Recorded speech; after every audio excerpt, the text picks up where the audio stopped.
sentiments bienveillants et chaleureux dont vous avez fait, disons, un credo là, par rapport à la ville de Mahrs et à sa population. Je voudrais aussi remercier l'association Yunga, l'association Wafa et les autorités locales pour nous avoir permis, mon ami Omeya Sadiq, chargé de mission au secrétariat d'État aux migrations et aux Tunisiens à l'étranger, et moi-même, directeur général de l'Office des Tunisiens à l'étranger. Vous me direz pourquoi je suis ici, et pourquoi nous sommes ici, tous les deux. Nous sommes ici pour accompagner et soutenir un projet pour la ville, un projet pour la région, et un projet qui est prometteur, innovant, et j'espère qu'il sera un projet pilote. C'est la première fois où on peut s'expliquer en public depuis des années. Et c'est une fierté pour moi et pour tous ceux qui sont venus avec moi dans cette délégation. Enfin, je suis venu avec eux plutôt. Je les ai poussés à venir dans cette ville parce que j'y crois. Moi, je crois à cette potentialité que a notre territoire.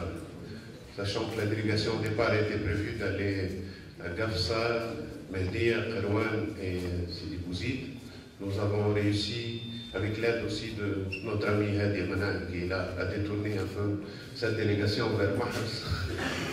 Et je te remercie beaucoup, Edia.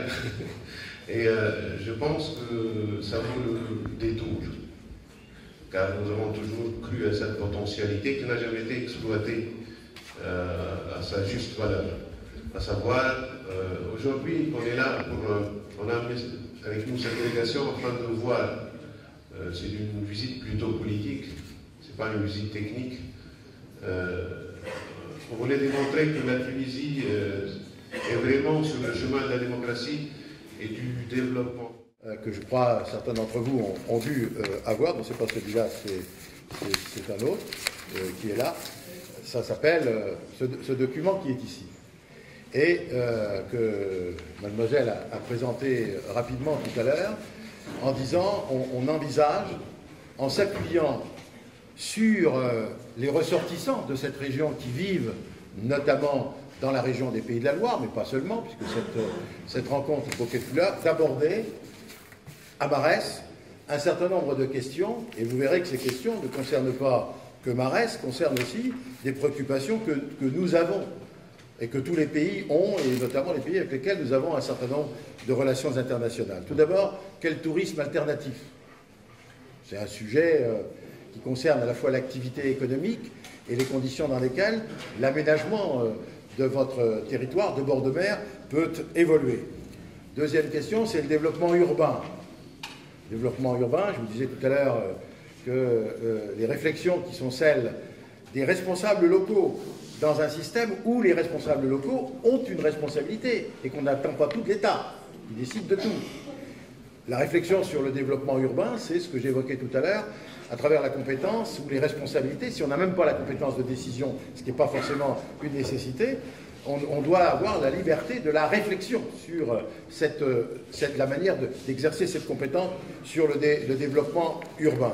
L'autre thème qui est abordé dans ce sujet, et là c'est la responsabilité de tous les maires, l'autre thème c'est quelle industrie verte pour Marès, c'est-à-dire comment faire en sorte que à la fois on concilie à la fois le développement économique et donc l'emploi, mais aussi tout en respectant l'environnement dans lequel on vit, et vous avez sur votre territoire de bons exemples qui justifient cette préoccupation et la mise en œuvre de cette préoccupation.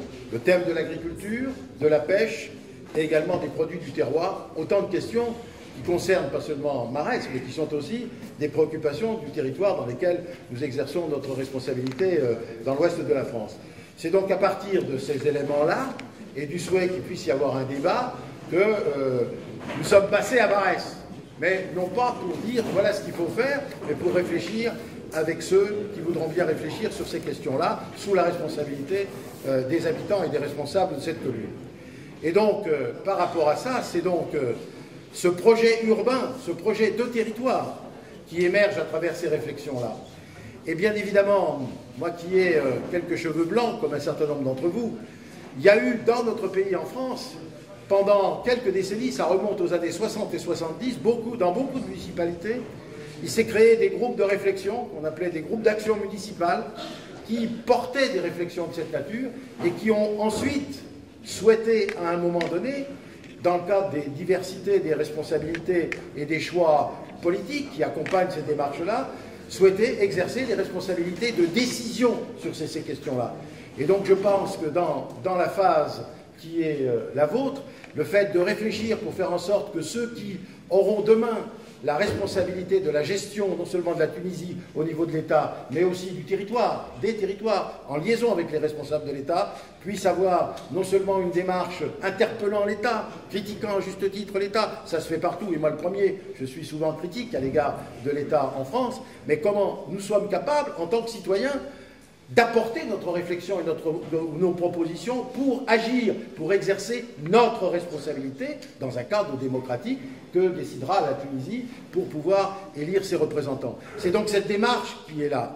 Alors bien évidemment, ce n'est pas une réponse sans doute à l'attente en termes de projet réel, mais c'est aussi, il faut d'abord ce temps de réflexion avant de passer à la capacité à trouver des projets réels. Mais il y en a déjà, et il ne faut pas aller les chercher forcément, bien évidemment, à l'étranger, on n'est pas là pour ça. Moi je ne suis pas le Père Noël, je ne suis pas la Banque mondiale, je ne suis pas la Banque d'Afrique non plus.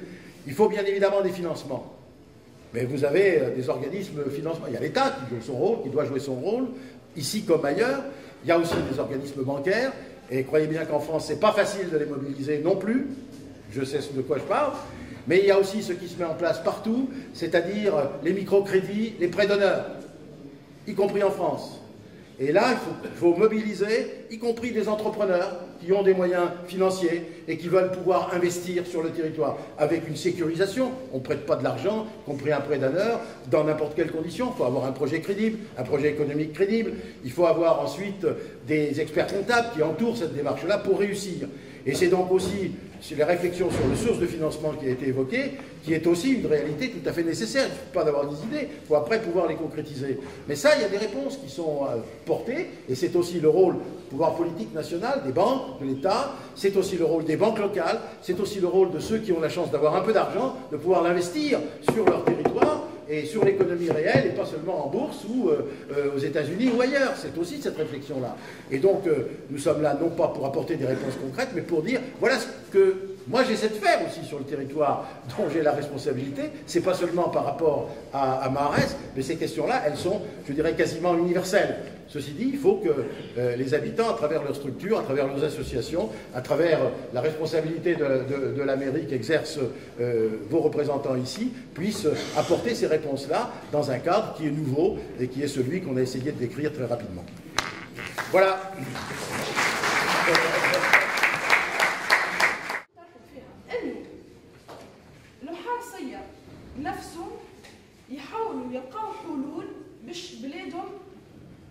تتطور بالطريقه اللي هو يحب يطورها. احنا مشروعنا مشروع سياسي بمعنى انه نجيو ناخذوا الخريطه نتاع محرز ونخدموا مع بعضنا الجمعيات والمواطنين والبلديه والنقابات والوزارات فين نجموا نحطوا كل مشروع وشنو نجموا نعملوا وشنو هي الحاجه اللي تجيب فلوس. المشروع نتاعنا اللي احنا سي با ان بروجي دانفستيسور سي ان بروجي دو ريفليكسيون سيتويان. فوالا نجمو نقولوا اللي ليشيل اللي نخدموا عليها ايشيل اكبر دون سانس اللي ماناش نلقاو في حلول ها عندنا 200 خدام لازم يخدموا هاي نلقاو مش هذا الموضوع. مش هذا الموضوع انه كيفاش احنا دوغينافون باش نوليو نخمموا في حلول لتونس بصفه عامه. نبداو بمحرز الساعه. محرز فيها حاجات اكستراوردينير، عندك الحقل، عندك الزيت، عندك الصناعه، عندك منطقه نشط سياحيه، عندك موتيفاسيون، الناس متشوقه وتحب تخدم، وعندك ناس عايشين في الخارج اللي هما يحبوا يروحوا للمحرز. On vient pas en investisseur, on vient en association et membre de la société civile qui cherche à établir un cadre de réflexion sur l'attractivité de la ville et sur les stratégies de la ville. Dans le cadre de notre association qui prévoit un chemin au développement régional ou local, on tient bon à dire qu'il faut une démarche réelle et scientifique et constitutionnelle pour une réforme encourageante, fondamentale pour une nouvelle organisation qui facilite le travail des associations. Une idée, la décentralisation au niveau des programmes et des projets de développement régional et locaux, au niveau des procédures de financement. Cela nécessite la création des conseils régionaux et locaux de développement bien organisés, élus, une nouvelle constitution pour inciter au développement par une réforme des modalités de paiement d'impôts local, par l'élargissement de la base du taux et des taux d'impôt. Exemple, une personne physique ou morale qui exerce une activité dans une région doit au minimum lors du paiement de l'impôt qu'il reste à la caisse régionale au moins 50% pour autofinancer les projets. Il n'y a pas un programme de développement sans autofinancement. Bien évidemment, je connais Mahras depuis très longtemps. Et peut-être au nom de mes amis qui m'ont invité, ceux de Yunga Solidaire, que je remercie, ils m'ont invité au nom de l'association à laquelle j'appartiens, qu'on appelle le CORAC en français, c'est-à-dire le collectif de réflexion et d'action citoyenne pour la région de Sfax. C'est pour cela que je suis ici, parce que nous sommes dans la région dite de Sfax. Et quand on dit Sfax, on ne veut pas dire, bien sûr, une hégémonie de Sfax sur la région. Au contraire, nous sommes dans une autre phase, dans une autre ère. Je salue donc cette initiative au nom de tous mes camarades, parce qu'effectivement, elle est d'actualité. Cette initiative qui est la vôtre, je la salue parce qu'elle est en pleine actualité. C'est-à-dire qu'il faut que, aussi bien la région que la localité, telle que Sfax ou Mahras par exemple, ait une représentation élue. Les collectivités locales, régionales ou locales doivent être élues. C'est l'une de nos propositions fondamentales. Non seulement la municipalité doit être élue, mais les responsables de la région doivent être élus et de la collectivité locale doivent être élus. Et c'est à ce moment-là seulement que nos intérêts en tant que citoyens pourront trouver un écho au niveau national, au niveau de l'État en tant qu'État, qui restera un État national. Les collectivités n'ont droit à une décision autonome. Elle est parachutée d'en haut et toute décision municipale ou de la communauté territoriale est sous la dépendance du gouverneur qui fait avec ses décisions. جست حبيت نشجعكم على هذه البادرة وهذا حبيت نشجعكم دونك بيان خير دونك عجبتني برشا البادرة هذه الطيبة الاجتماع هذايا جست حبيت نأكد على اللي قاله سي محمد علي الحلواني هو انه في اطار اللامركزية وتدعيم لامركزية القرار وعلى ما اعتقد معنا رئيس بلدية بيان نعطي اكزامبل باش نعطي اكزامبل على لامركزية القرار وفي 2006 في اطار لامركزية القرار في 2006 شوفوا قمة التدعيم والتكريس لامركزية القرار من وصلت في المانيا اللي احنا مازلنا بعد برشا عليها في 2006 ملعب اليانز ارينا في المانيا اللي احتضن فعاليات كأس العالم في المانيا كنا ما تم تشييد ملعب اليانز ارينا مش بقرار من رئيس نو باستفتاء محلي قام به رئيس بلدية ارينا باش تم تشييد الملعب عند استفتى تعمل استفتاء محلي في منطقة ارينا باش تم تشييد ملعب اليانز ارينا. شوفوا سلطة القرار يكون يملكها ولاد البلاد اصحاب الشأن مش يجي قرار باراشوتي كما قال محمد علي من العاصمة من السلطة من مركز القرار. دونك جيست حبيت نأكدوا عنه كما قالت الأخت وأن الفكرة وأن بتاع يونغا التضامنية وأني تدعم دونك تقدم مشاريع مش مشاريع انفستيسمون استثمارية أو نو وأنه نظرتهم للمستقبل كيفاش يعملوا مشاريع كذا دونك كيف يكونوا مركز القرار بيديكم أنتم كسوا محرس أي ريجيون أخرى. مي جيست حبيت نقول في انه في اطار تدعيم لمركزيه القرار وانه تكون القرار بيدينا احنا ما يكونش القرار باراشوتي من السلطة الرئاسية والسلطة السياسية. شكرا. Nous avons tous cette difficulté. Ce n'est pas évident quand on passe notre vie à être des sujets pendant des siècles. Oui, c'est un travail que nous devons faire sur nous-mêmes et de dire oui, on n'est plus des sujets. Ça veut dire que ça, c'est un travail aussi qu'on doit faire sur nous-mêmes et de dire, c'est à nous de proposer comment on imagine notre cité demain. C'est ça le cœur de ce workshop.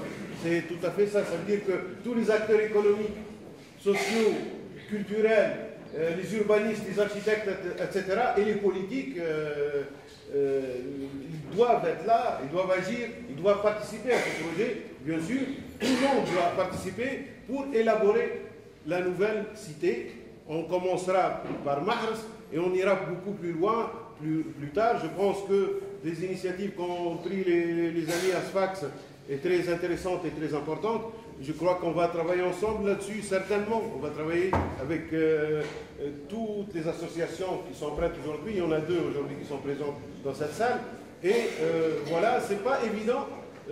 Nous sommes aussi frustrés de ne pas pouvoir passer le message à 100%, mais je pense qu'on a réussi un peu pendant cette réunion qui est courte. C'est une citadelle comme il y en a plein en Tunisie, des citadelles qui datent donc de l'époque byzantine, c'est-à-dire de l'époque, de la haute époque chrétienne de la Tunisie. En général, ces citadelles ont été remaniées parce que reprises par les Arabes, surtout que là on est près de la côte, donc pour construire des forteresses, parce qu'à l'époque où le pays a été pris par les Arabes, a été converti à l'islam, le danger, il venait d'où? Il venait de la mer. Alors racontez-nous toute l'histoire de Yunga, une grosse association. Mais pas dans les généralités du guide qui parle de la Tunisie et des monuments en général. Donc le monde de la mer était inconnu par les Arabes qui étaient venus du désert. L'histoire de ce monument. L'ennemi, c'est ça, c'est la mer. Donc il fallait fortifier la côte. On mesure un degré de démocratie dans un pays à travers la liberté associative. 3 personnes qui, sur une idée, se groupent se réunissent et décident de faire des choses ensemble, librement. Déposent leur statut à la préfecture, enfin nous c'est à la préfecture ou à la mairie et tout, mais c'est simplement déposé, il n'y a pas d'avis en France. Il n'y a pas de visa. Il n'y a pas de visa, c'est une déclaration de dépôt. On a eu, nous, une déclaration de dépôt à la préfecture de Manila. Donc ça c'est une chose, l'association, et l'autre élément c'est bien évidemment l'élection de nos représentants pour gérer, en fonction des compétences que donne l'État aux collectivités locales, pour gérer le territoire. Donc ça c'est des éléments assez fondamentaux. Mais je crois aussi, je ne l'ai pas dit tout à l'heure, mais dans l'histoire démocratique française, aussi dans les années 60, il s'est créé des groupements d'action municipale. C'est un peu ce que vous faites, des GAM, ça s'appelait groupements d'action municipale, et c'était des gens un peu comme votre association Yunga là-dessus, qui décident de réfléchir à côté de la municipalité, puisqu'il y avait des municipalités élues à l'époque aussi, sur un projet, y compris avec des méthodes de gouvernance différentes, d'application des... On ne disait pas démocratie participative à l'époque, mais des méthodes de démocratie, etc. Et donc, je l'ai dit au club UNESCO à Gafsa que j'ai vu, parce que pour eux, c'était un espace de liberté, le club UNESCO aussi, où on ne pas tellement se réunir dans n'importe quelles conditions. Et donc, ils ont réfléchi sur des développements touristiques, développement économique, relations d'insertion des jeunes, etc. Et donc ça, c'est la base, c'est l'émergence d'un projet municipal.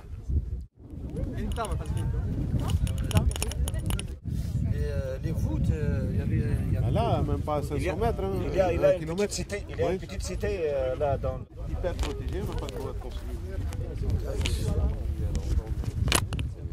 Ça, là, il n'a pas marché. Ça, c'est le rôle de la municipalité de faire respecter tout ça et on fait démolir. En fait, parce que le type, il a fait un projet quand même un peu économique pour le ramassage de palourdes qui était ramassé ici sur la côte. Et voilà, à chaque fois, c'est la région économique qui prime.